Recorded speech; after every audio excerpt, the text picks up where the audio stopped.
நாம் யாவரும் அமருவோம். மறுபடியும் உங்களை நான் இயேசுவின் நாமத்திலே அன்போடு கூட நான் வாழ்த்துகிறேன். அல்லேலூயா. நாம் தருமையான மதிய வேளையில கூட ஆண்டவருடைய வார்த்தைகளை நாம் தியானிப்போம். ஒரு வேத வசனத்தை நாம் எடுத்துக்கொள்ளலாம். அப்போஸ்தலனாகிய பரிசுத்த பேதுரு எழுதின முதலாவது நிருபம் 5வது அதிகாரம் 7வது வசனத்தை ஒருவர் வாசிக்க கேட்போம். அவர் உங்களை விசாரிக்கிறவரானபடியால் உங்கள் கவலைகளை எல்லாம் அவர் மேல் வைத்து விடுங்கள். எல்லாரும் எடுத்துட்டீங்களா? எல்லாரும் எடுத்தாச்சா? எடுத்ததுக்கு அப்புறம் நம்ம மறுபடியும் சேர்ந்து ஒருவரை வாசிப்போம். அப்போஸ்தலனாகிய பரிசுத்த பேதுரு எழுதின முதலாவது நிருபம், அதாவது 1 பேதுரு 5வது அதிகாரம் 7வது வசனத்தை நம்ம எல்லாரும் என்ன பண்ணுவோம்? சேர்ந்து மறுபடியும் ஒருவரை வாசிப்போம். அவர் உங்களை விசாரிக்கிறவர் ஆனபடியால் உங்கள் கவலைகளை எல்லாம் அவர் மேல் வைத்து விடுங்கள். அல்லேலூயா. ஆண்டவர் எப்படிப்பட்டவர்? நம்முடைய வாழ்விலே நம்மை விசாரிக்கிறவர். அல்லேலூயா. ஒருவேளை நம்ம வாழ்க்கையில நம்முடைய சொந்த பந்தங்களே சில நேரங்களில நம்மளை விசாரிக்கலன்னா நமக்குள்ள என்ன வந்துடும்? ஒரு கவலை வந்துடும். நல்லா தானே பேசினாங்க, நல்லா தானே நம்ம கூட இருந்தாங்க, திடீர்னு ஏன் பேசாம மூஞ்ச தூக்கிட்டு போறாங்க அப்படின்னு நம்ம நினைக்கும் போது நம்ம இருதயத்துக்குள்ள ஒரு கவலை நம்மளை அறியாமல் என்ன பண்ணும் வரும். பொதுவாகவே கவலை என்பது பலவிதமான சூழல்களிலே ஒவ்வொரு மனிதனுடைய வாழ்விலும் இது ஏற்படுகிற ஒரு காரியம். சில நேரங்களிலே சில விதமான ஆபத்துகள் நம்ம வாழ்க்கையில வருகிற போது நம்ம கலங்கி போயிருவோம். சில இழப்புகள், சில மரணங்கள் நம்ம வாழ்க்கையில தெரிந்தவர்களுக்கு ஏற்படுகிற போது நம்ம என்ன பண்ணிடுவோம்? கலங்கி விடுவோம், கலங்கி போயிடுவோம், கவலைப்பட்டு போயிடுவோம். சில வியாதிகள் நம்ம சரீரத்துல நம்மளை தாக்குகிற போது நம்ம என்ன பண்ணுறோம்? கவலைப்படுவோம். கடன் பிரச்சனைகள், லோன் பிரச்சனைகள், இதெல்லாம் நம்ம எப்படி அடைக்க போகிறோம்? இதெல்லாம் நினைக்கிற போது நம்மளை அறியாமலே நம்முடைய இருதயத்துக்குள்ள ஒரு கவலை வந்துவிடும். நம்முடைய வாழ்க்கையில தேவைகள் அதிகமா இருக்கும், ஆனா நம்ம வாழ்க்கையில வருகிற வருமானம் குறைவா இருக்கும். இதை நினைத்து பார்க்கிற போது நம்மளை சரீரத்துல நம்மளை அறியாமலே ஒருவித கவலைகள் நம்ம வாழ்க்கையில ஏற்படுகிறது. எனக்கு அருமையான தேவஜனமே, ஆண்டவர் சொல்லுகிறார், அப்போஸ்தலனாகிய பேதுரு சொல்லுகிறார், அவர் உங்களை விசாரிக்கிறவர் ஆனபடியால் உங்கள் கவலைகளை எல்லாம் நீங்க என்ன பண்ணுங்க? யார் மேல வைத்து விடுங்க? என் மேல இல்ல, யார் மேல வைக்கணும்? ஆண்டவர் மேல வைக்கணும். அல்லேலூயா. உங்கள் கவலைகளை எல்லாம் நீங்கள் என்ன பண்ணுங்க? அவர் மேல், இயேசுவின் மீது நீங்கள் வைத்து விடுங்கள் என்று அப்போஸ்தலனாகிய பேதுரு என்ன பண்ணுகிறார்? சொல்லுகிறார். கவலை ஒரு மனிதனுடைய வாழ்க்கையில் என்ன பண்ணும் அப்படின்னா, நீங்க நீதிமொழிகளின் புஸ்தகம் 19வது அதிகாரம் 25வது வசனத்தை நீங்க வாசித்து பாருங்க.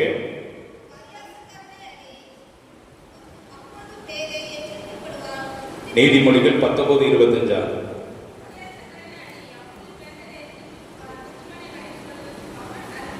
இல்ல, அதே அதிகாரத்துல வேறொரு வசனத்தை பாருங்க. கவலை ஒரு மனுஷனுடைய இருதயத்தை ஒடுக்கும் அப்படிங்கிற ஒரு வார்த்தை அதுல எழுதப்பட்டிருக்கும். நீதிமொழிகளின் புஸ்தகம்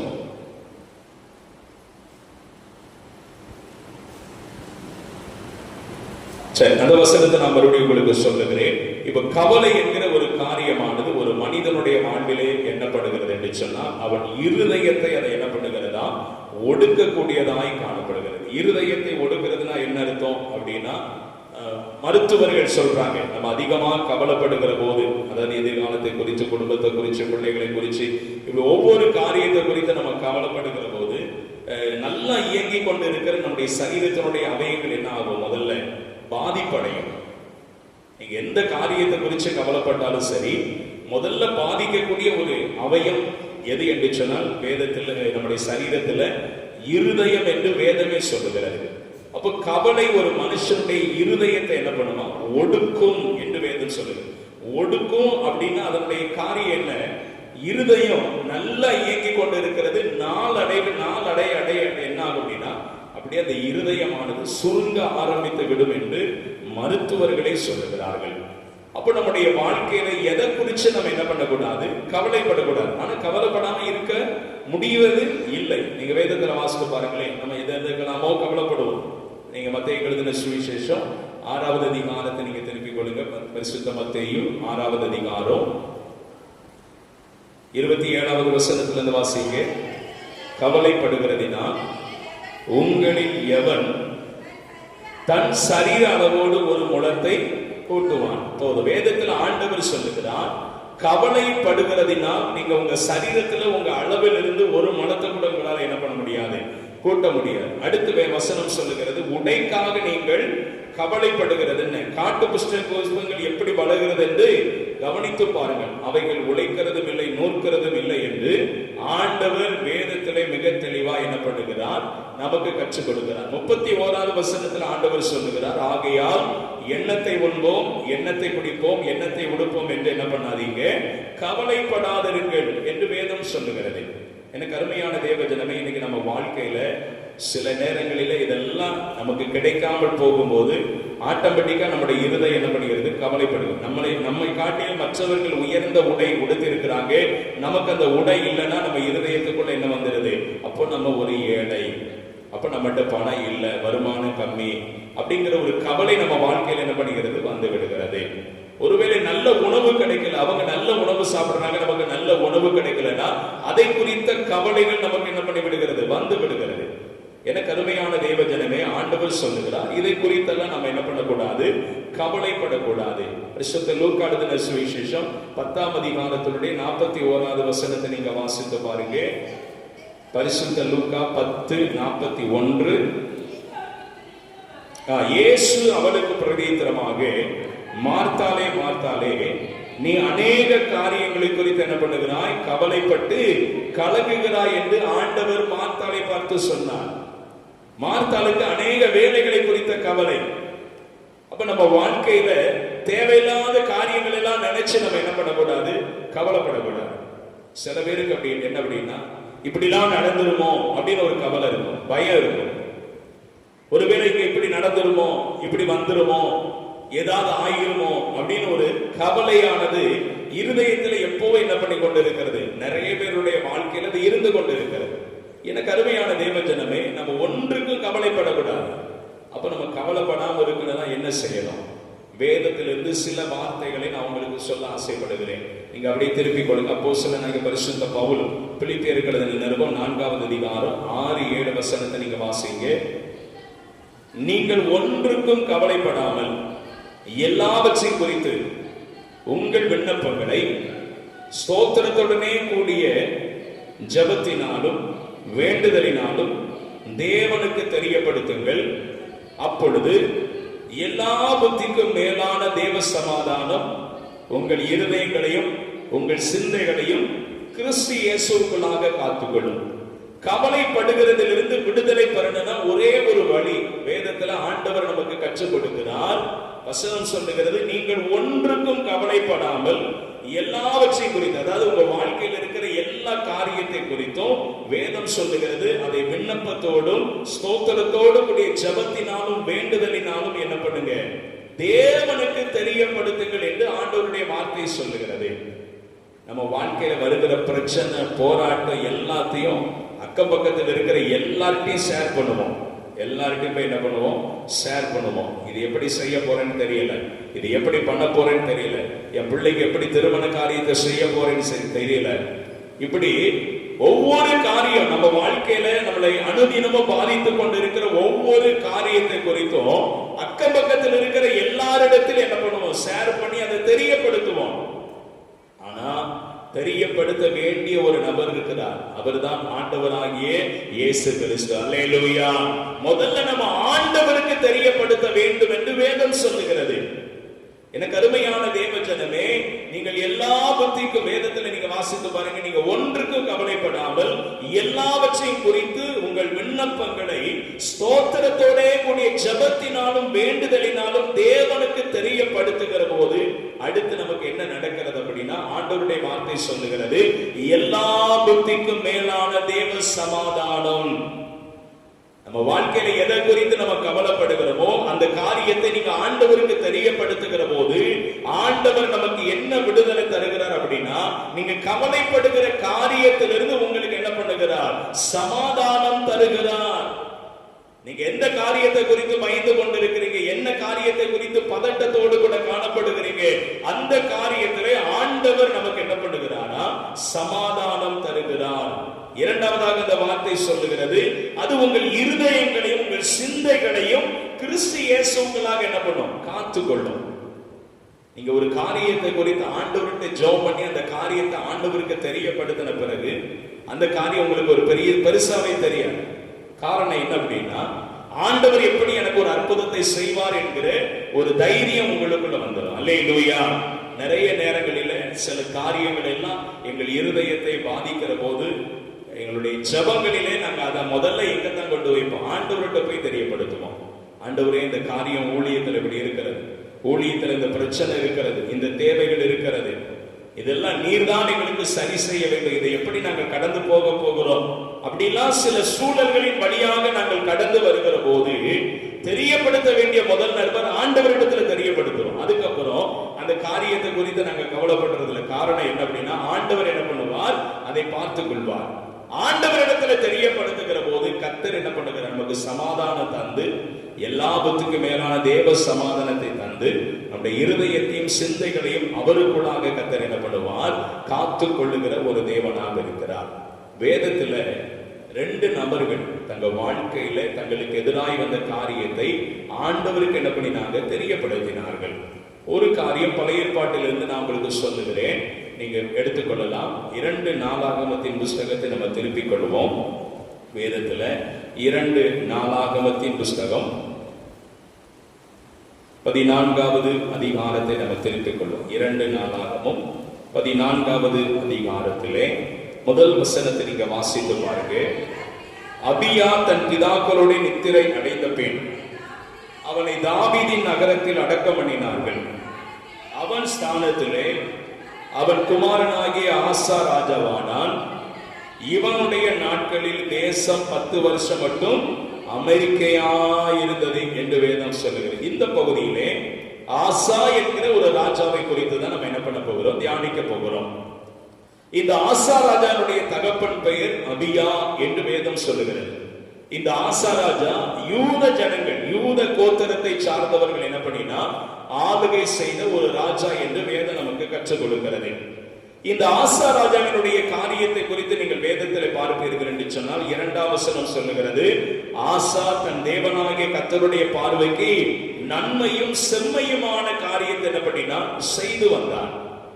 அது மாத்திரமல்ல, இந்த ஆசா ராஜாவினுடைய காரியங்களை குறித்து இன்னும் நீங்க வேதத்தில் வாசித்து பார்த்தா 3ஆம் வசனம், 4ஆம் வசனம், 5ஆம் வசனம் எல்லாம் சொல்லுகிறது, அவன் தேசத்திலே காணப்பட்ட அருவருப்பான காரியங்கள், விக்கிரகங்கள், அது மாத்திரமல்ல விக்கிரக தோப்புகள், இதை எல்லாவற்றையும் என்ன பண்ணினா அகற்றி தேசத்திலே ஒரு அருமையான என்ன பண்ணினான், தேவனுடைய நியாய பிரமாணத்தின்படி நடப்பதற்கு ஜனங்களை என்ன பண்ணினான், வழி நடத்தி சென்றான் என்று வேதம் சொல்லுகிறது. ஆகவே ஆண்டவருக்கு பிரியமுள்ள ஒரு வாழ்க்கை வாழ்ந்த இந்த ஆசா ராஜாவினுடைய வாழ்க்கையிலே ஆண்டவர் எந்த ஒரு யுத்தமும் இல்லாமல் ஒரு அமைதியான ஒரு சூழலை இந்த ஆசா ராஜா அரசாண்ட நாட்களிலே கர்த்தர் என்ன பண்ணினார், ஏற்படுத்தி கொடுத்தார். இப்படி இருக்கிற சமயத்துல தான் ஒரு சம்பவம் ஒன்று நடக்குது. நீங்க வேதத்துல வாசித்து பார்த்தீங்கன்னா, நீங்க 9வது வசனத்தை வாசித்து பாருங்க. 9வது வசனம், அவர்களுக்கு விரோதமாக எத்தியோப்பியனாகிய சேரா 10 லட்சம் பேர்கள் சேர்ந்த சேனையோடும் 300 ரதங்களோடும் புறப்பட்டு மரேசா மட்டும் வந்தான் என்று வேதத்திலே சொல்லப்படுகிறது. இப்ப இந்த ஆசா ராஜா இருந்த காலத்துல யுத்தமே இல்லாமல் இருந்தது. காரணம் என்ன, அவன் தேவனுக்கு பிரியமுள்ள ஒரு மனிதனாக வாழ்ந்து வந்தான். மோசேயின் காலத்திலே ஆண்டவர் எழுதி கொடுத்த நியாயப்பிரமாண புஸ்தகத்தின்படி அவன் என்ன பண்ணினான், வாழ்ந்தான். தேசத்தினுடைய ஜனங்களையும் அந்த நியாயப்பிரமாண புஸ்தகத்தினுடைய காரியத்தின்படியே அவன் என்ன பண்ணினான், வழி நடத்தி வந்தான். இப்ப எத்தியோப்பியனாகிய சேரா என்கிற ஒரு ராஜா என்ன பண்ணுகிறான், இந்த ஆசா ராஜாவுக்கு விரோதமாக யுத்தம் செய்வதற்கு என்ன பண்ணுகிறான், புறப்படுகிறான். இந்த சேரா என்கிற எத்தியோப்பிய ராஜாவினுடைய கைகளிலே எத்தனை யுத்த வீரர்கள் இருந்தார்கள் என்று வேதம் சொல்லுகிறது. 10 லட்சம் பேர்கள் என்ன பண்ணினாங்களாம், அவனிடத்துல இருந்தாங்க. இந்த ஆசா ராஜாவின் எத்தனை பேர் இருந்தாங்க, நீங்க வேதத்துல வாசித்து பார்த்தீங்கன்னா, முதல்ல 8வது வசனம் சொல்லுகிறது, யூதாவிலே பரிசையும் ஈட்டியும் பிடிக்கிற 3 லட்சம் பேரும், பென்னியமீனிலே கேடகம் பிடித்து வில்லை நாணேற்றுகிற 2,80,000 பேர். இப்போ 3, இது 2 லட்சம், 2,80,000, 5,80,000 பேர் இருக்கிறாங்க. ஆனா தன்னை எதிர்த்து யுத்தத்துக்கு வருகிற அந்த எத்தியோப்பியனாகிய சேராவின் இடத்துல எத்தனை பேர் இருக்கிறாங்க? 10 லட்சம் பேர் இருப்பாங்க. நீங்களே கணக்கு பண்ணுங்க கால்குலேட்ல. யார் வின் பண்ணுவார்? சேரா தான் வின் பண்ணுவார். ஏன்னா அவர்கிட்ட 10 லட்சம் பேர் இருக்கிறான், இவர்கிட்ட 5,80,000 பேர் இருக்கிறான். கணக்குப்படி பார்த்தா 4,20,000 பேர் இவர்கிட்ட குறைவு.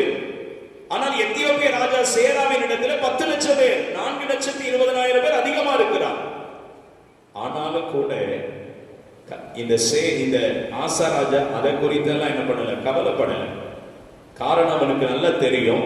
நீங்க வேதத்துல வாசித்து பார்த்தீங்கன்னா 11வது வசனத்துல நீங்க ஆசா தன் தேவனாகிய கர்த்தரை நோக்கி கூப்பிட்டு, கர்த்தாவே பலம் உள்ளவனாகிலும் பலனற்றவனாகிலும் உதவி செய்கிறது உமக்கு லேசான காரியம்.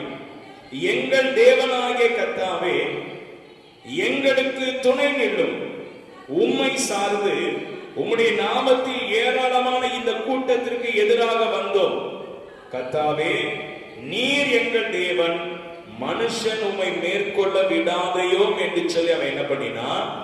ஆண்டவருக்கு தன் காரியத்தை என்ன பண்ணினான்? தெரியப்படுத்தினான். அவன் சொல்றான், அந்த ஆசாராஜா சொல்றாரு, பலமுள்ளவனாகிலும் பலனற்றவனாகிலும் உதவி செய்கிறது உமக்கு லேசான காரியம். லேசான காரியம். அது மாத்திரமல்ல, அவர் சொல்லுகிறார், எங்கள் தேவனாகிய கர்த்தாவே எங்களுக்கு துணை நில்லும்.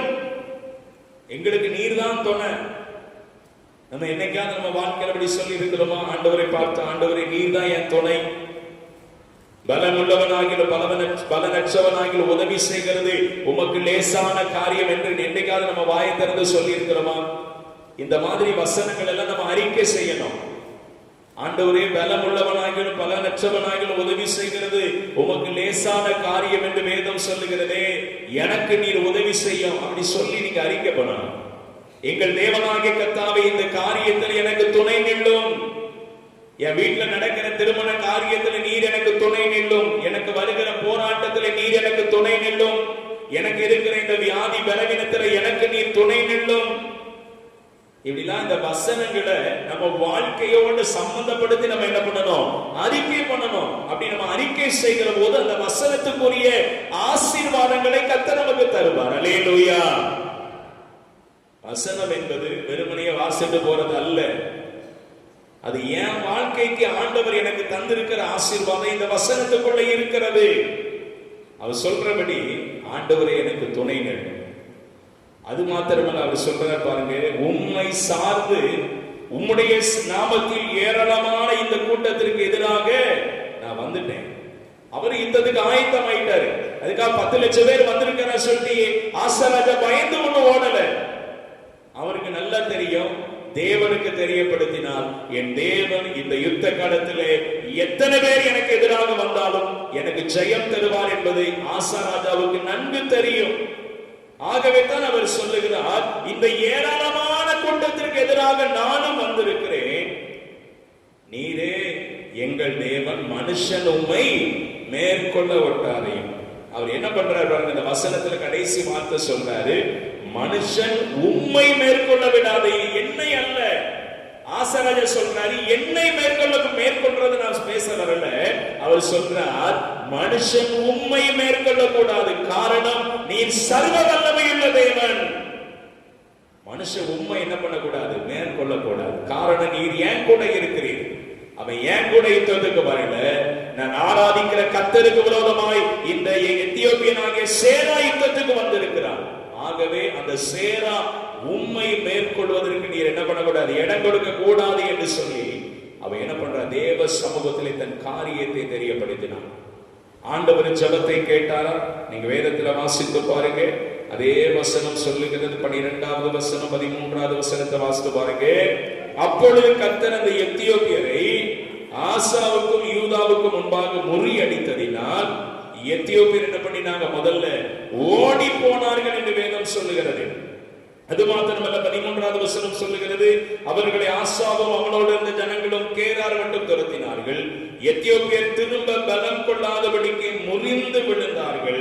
கர்த்தருக்கும் அவருடைய சேனைக்கு முன்பாக நொறுங்கி போனார்கள் என்று வேதத்திலே சொல்லப்படுகிறது. எனக்கு அருமையான தேவ ஜனமே, தனக்கு விரோதமா ஒரு பெரிய படையே வந்தது. ஆனா இந்த ஆசா ராஜா தன் காரியத்தை எல்லாம் யாருக்கு தெரியப்படுத்தினா? ஆண்டவருக்கு தெரியப்படுத்தினார். ஆண்டவர் ஆசா ராஜாவுக்காக என்ன பண்ணினார்? யுத்தம் செய்தார். ஆசா ராஜாவுக்கு முன்பாக எல்லாரும் என்ன பண்ணினாங்க? விழுந்து மடிந்து போனார்கள் என்று வேதத்திலே நமக்கு சொல்லப்பட்டு இருக்கிறதை நம்ம பார்க்க முடியும். அப்ப நம்ம வாழ்க்கையில வருகிற போராட்டத்தை குறித்து நாம ஏன் கவலைப்படணும்? நம்ம வாழ்க்கையில இருக்கிற இழப்புகள், நம்ம வாழ்க்கையில வருகிற நிந்தனைகள், நம்ம வாழ்க்கையில இருக்கிற வியாதிகள், பலவீனங்கள், எதை குறித்து பயப்பட வேண்டிய கவலைப்பட வேண்டிய அவசியம் இல்லை. காரணம், அதையெல்லாம் நாம் தேவனுக்கு தெரியப்படுத்துகிற போது ஆண்டவர் நம்முடைய காரியத்திலே நமக்கு துணையாய் நின்று நமக்கு யுத்தம் செய்ய அவர் வல்லவராக இருக்கிறார். கடைசியாக ஒரு காரியத்தை நான் சொல்லும்படி ஆசைப்படுகிறேன். பரிசுத்த மத்தேயு எழுதின சுவிசேஷம் 17வது அதிகாரத்தை நீங்க வாசித்து பார்க்கலாம், எடுத்துக்கொள்ளலாம். மத்தேயு எழுதின சுவிசேஷம் 17வது அதிகாரம் 14வது வசனத்திலிருந்து வாசிப்போம். அவர்கள் ஒரு மனுஷன் அவரிடத்தில் வந்து அவர் முன்பாக முழங்கால் படியிட்டு, ஆண்டவரே, என் மகனுக்கு இறங்கும், அவன் சந்திர ரோகியாய் கொடிய வேதனைப்படுகிறான், அடிக்கடி தீயிலும் அடிக்கடி ஜலத்திலும் விழுகிறான், அவனை உம்முடைய சீஷர்களிடத்தில் கொண்டு வந்தே அவனை சொஸ்தமாக்க அவர்களால் கூடாமல் போயிற்று என்றார்.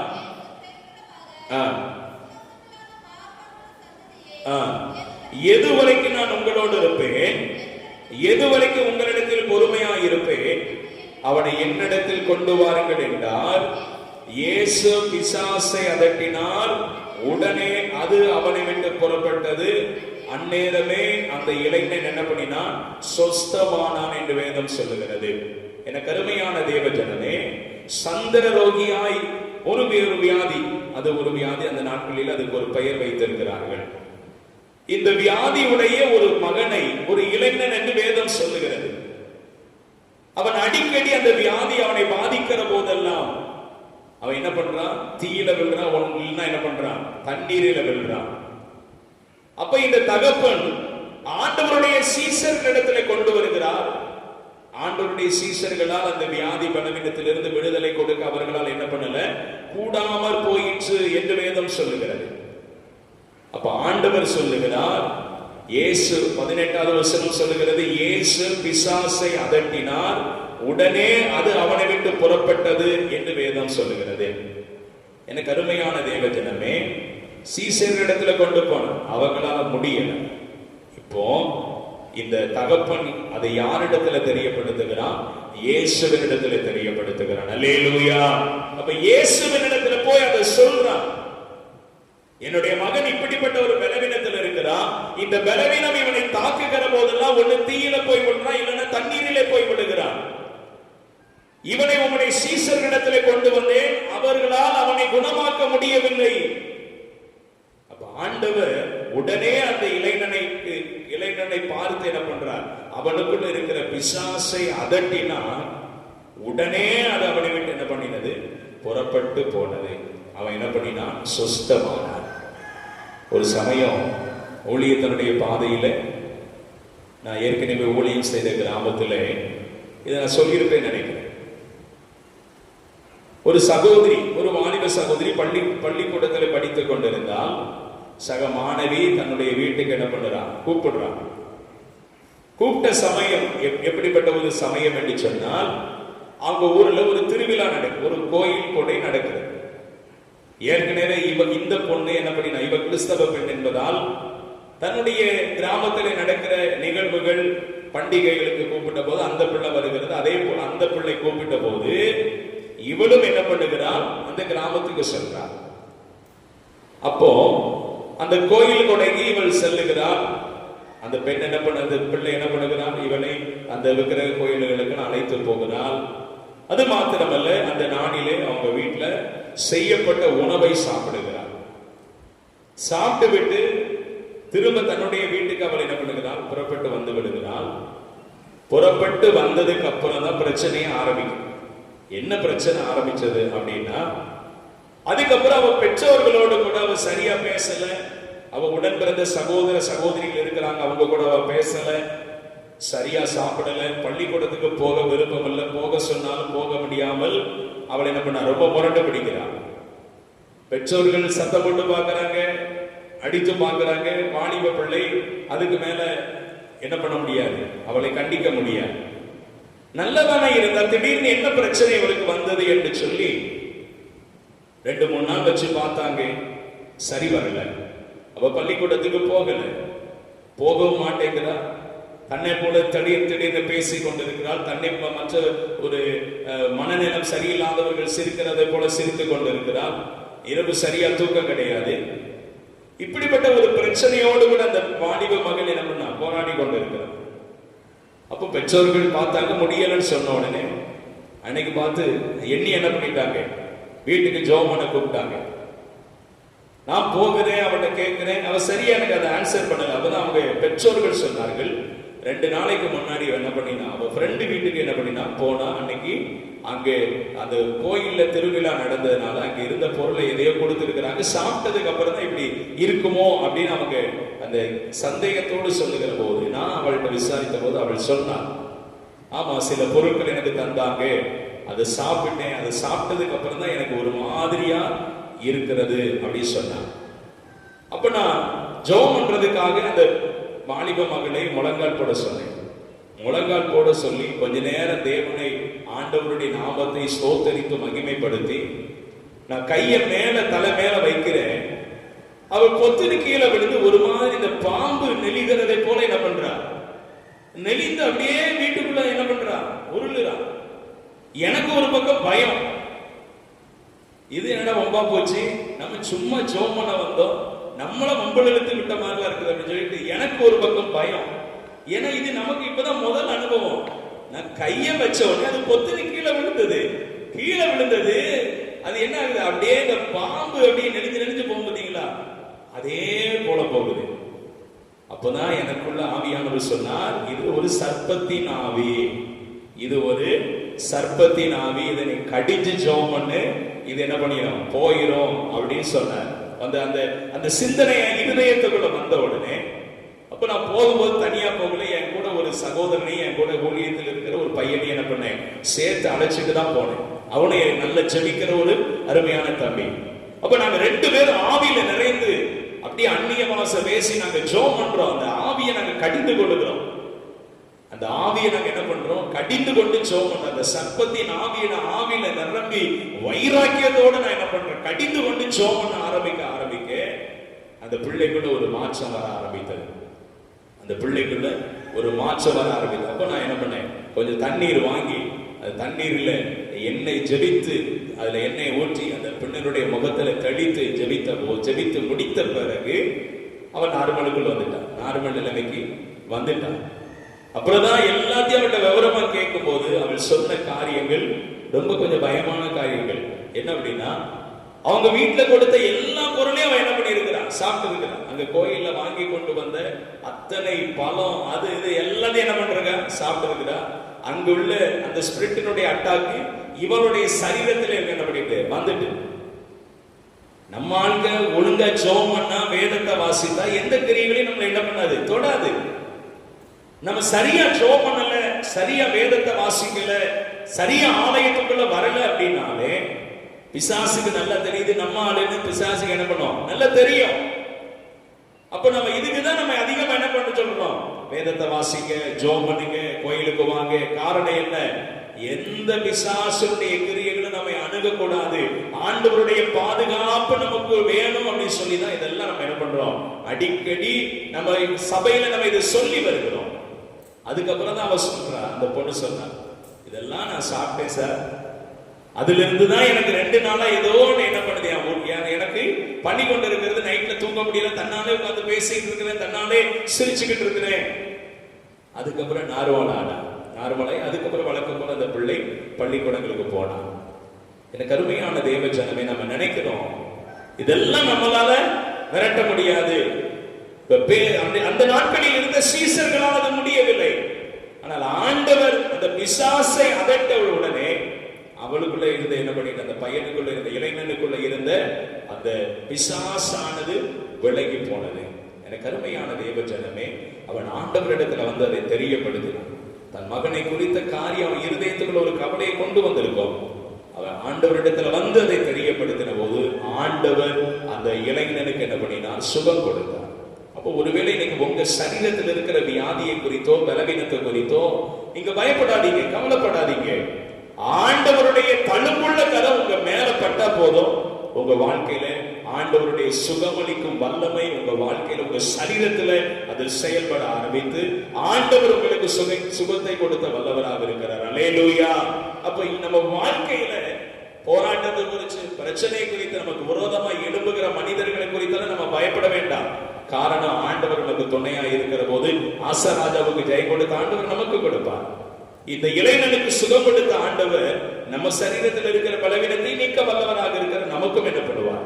சுகம் தருவார். ஆகவே எதை குறித்தும் கவலைப்படாதீங்க. உங்களை விசாரிக்கிற ஒரு தேவன் நமக்கு இருக்கிறார். அவரிடத்துல நம்முடைய காரியத்தை தெரியப்படுத்துவோம்.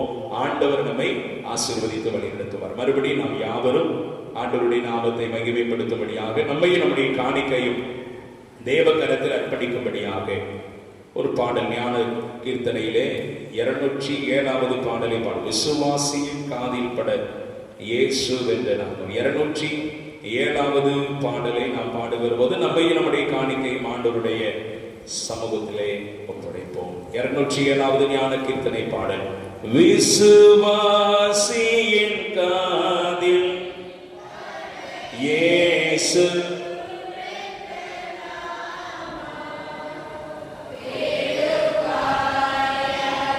செவியில் தோணி செவியில் தோணி பாகுது பாசம் துயரையாது நீக்கி காயம் தேர்த்து குணப்படுத்தும்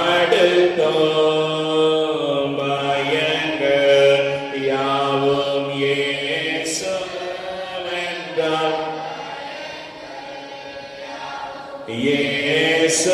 இயேசுவென்றால் பரந்தோடிய போகும் காயப்பட்ட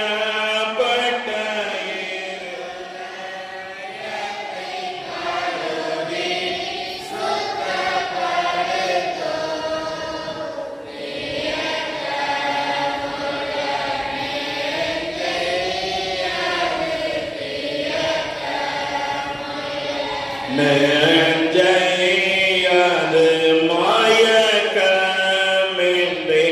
எடுக்கும் பசித்த ஆத்துமாவை பசியாற்று மன்னவதுவே மோசிப்பார் இளைத்தோர்க்கெல்லாம் மோசி கெல்லாம் மோட்சம் அந்த பெயரே. என் ஆண்டவர் என் ஜீவனே என் மார்க்கமே முடிவே என் நாள் வரும் துதியை நீரே துதியை நீரே ஏற்றுக் கொள்ளும் தேவே. விசுவாசியின் காதில் படவே சோவென்ற நாமம் வேறு பாயவ செவியல்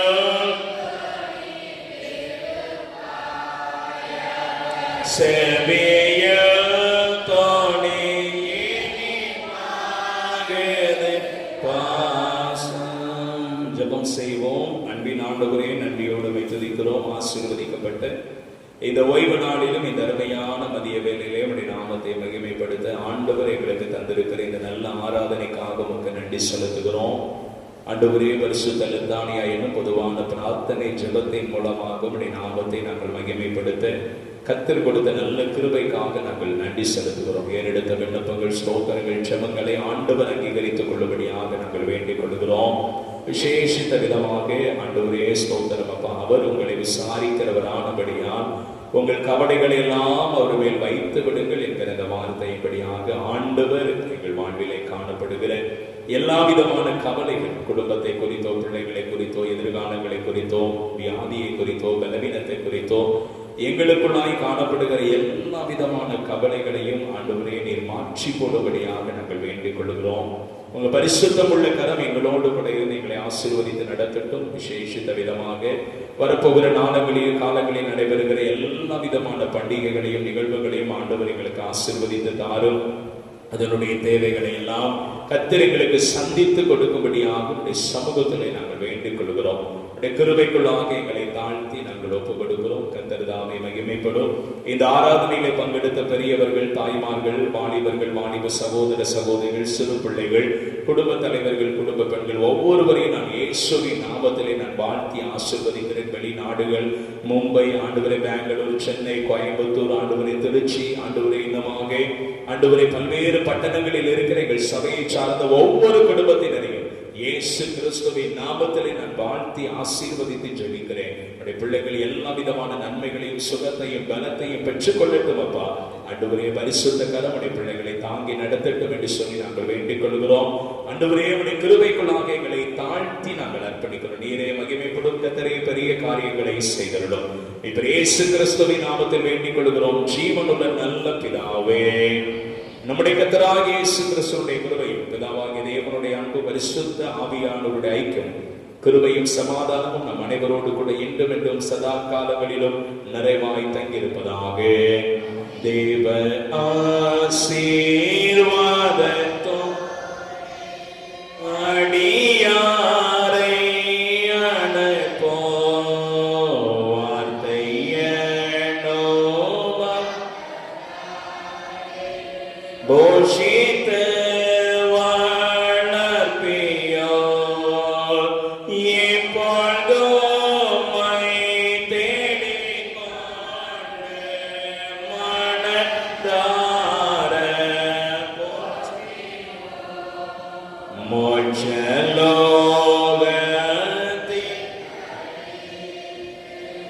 உம்மை வாழ்த்தே தொழுவோம். ஆமென். என் ஆத்துமாவே கர்த்தரை ஸ்தோத்திரி, என் முழு உடமே அவருடைய பரிசுத்த நாமத்தை ஸ்தோத்திரி. என் ஆத்துமாவே கர்த்தரை ஸ்தோத்திரி, கர்த்தர் செய்த சகல உபகாரங்களை மறவாதே. ஆமென். எல்லாருக்கும் ஸ்தோத்திரம். கர்த்தர் உங்களோடு ஆசீர்வதிப்பார்.